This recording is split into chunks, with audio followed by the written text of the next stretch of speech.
Hello people, welcome back to our channel అప్పు talks.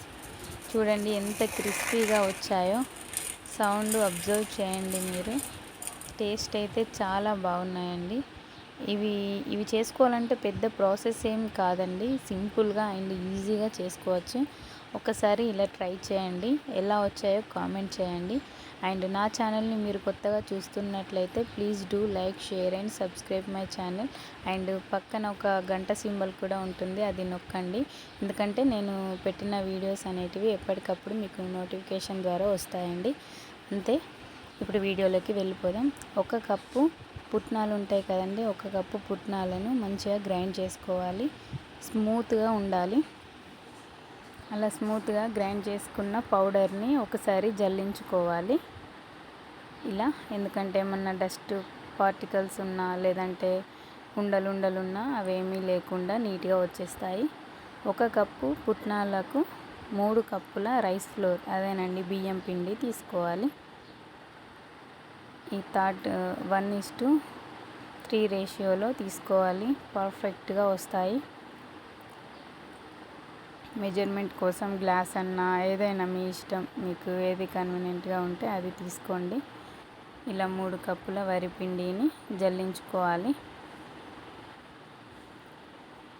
1 cup పుట్నాల పప్పుకి, అదే 1 కప్పు పుట్నాల పొడికి 3 కప్పుల వరిపిండి అన్నమాట. తర్వాత దాన్ని మొత్తం చేతితో ఇలా క్రష్ చేసినట్టు మంచిగా నీట్గా కలుపుకోవాలి. ఒక మీడియం సైజ్ ఆనియన్ని కట్ చేసుకొని అండ్ దాంట్లో ఒక 15 to 20 వెల్లుల్లి రెబ్బలు కూడా వేసుకోవాలి. అండ్ దాంట్లో కొంచెం జీలకర్ర కూడా వేసుకోవాలి. అండ్ సాల్ట్, రుచికి సరిపడా సాల్ట్ వేసుకోవాలి. దీన్ని మంచిగా మెత్తగా మిక్సీ పట్టుకోవాలి. తర్వాత ఒక జాలి సహాయంతో ఇలా వాటర్ పోస్తూ వడగట్టుకోవాలి. ఎందుకంటే మనం సన్నం కారపూస పోసుకుంటాం కాబట్టి అవి దానికి ఆ హోల్కి అడ్డు రాకుండా ఇలా జల్లిగంటతో పట్టుకోవాలన్నమాట.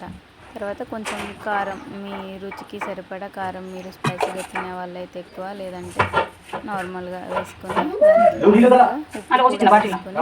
ఫస్ట్ ఇలా వాటర్ వేయకుండా మంచిగా మిక్స్ చేసుకోవాలి. కలపాలి, వేళ్ళతోనే మంచిగా ఇలా పిసకాలి. తర్వాత కొంచెం వాటర్ యాడ్ చేసుకుంటూ, అన్నీ ఒకేసారి యాడ్ చేసుకోకూడదు, పిండి అనేది కరెక్ట్గా కలపరాదు. సో ఇలా కొంచెం యాడ్ చేసుకుంటూ ఇలా సాఫ్ట్గా మంచిగా కలుపుకోవాలి.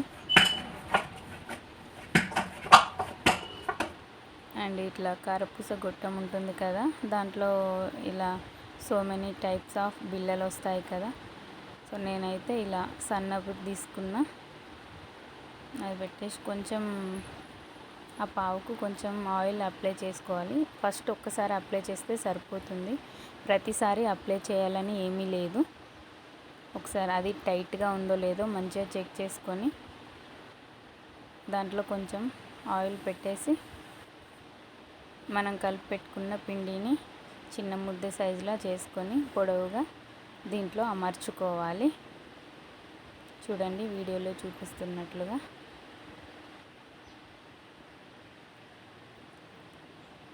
ఇలా అది నింపే వరకు ఇలా పెట్టుకోవాలి. తర్వాత క్లోజ్ చేయడమే. ఇక్కడే జాగ్రత్తగా క్లోజ్ చేసుకోవాలి. ఒక్కొక్కసారి సరిగ్గా పట్టక అది స్కిప్ అవుతుంది, చూసుకోవాలి.